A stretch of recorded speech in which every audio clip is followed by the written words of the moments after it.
Curious? Look around and you'll notice humanity has a bit of an obsession. We have spent centuries staring at skulls, painting grim reapers, reading about stitched-together corpses, and projecting terrifying monsters onto our movie screens. From a strictly biological standpoint, this makes zero sense. We are evolutionarily hardwired to run as fast as we can away from death, danger, and disease. Yet we spend an enormous amount of cultural energy doing the exact opposite. We pay money to be terrified, and we decorate our lives with the morbid and the macabre. This contradiction comes down to how the human brain processes tension.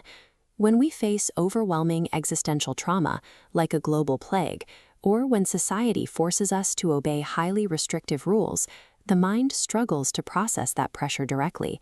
It needs an outlet. That makes dark art an ancient psychological survival tool. Over the centuries, the monsters we invented to cope with our fears haven't disappeared. Instead, they've slowly migrated from the outside world directly into our own minds. To trace how that migration happened, we have to start in the Middle Ages.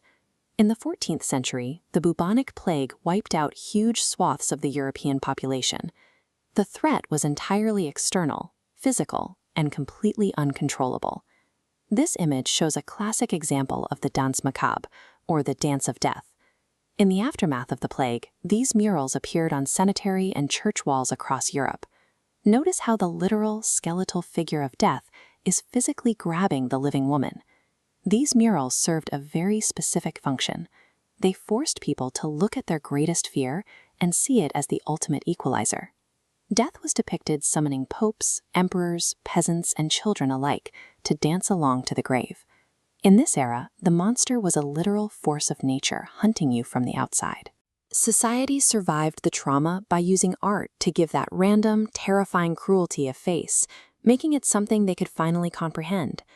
This photograph captures a typical street in Victorian London.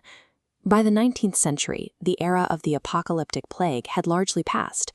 Instead, the Industrial Revolution triggered mass migration from rural areas into rapidly growing cities.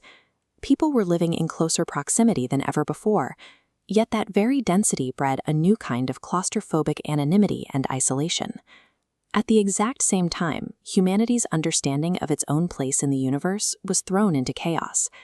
Thinkers like Charles Darwin published theories suggesting that humans were descended from animals, rather than uniquely created by divine design. The old, long-held religious certainties were finally cracking. Society reacted to this instability by tightening its grip. The middle and upper classes demanded strict self-control, piety, and sexual restraint. Any natural, base instinct that threatened that illusion of perfect moral respectability had to be fiercely and completely hidden. With the external plagues gone, the perceived threats moved inward.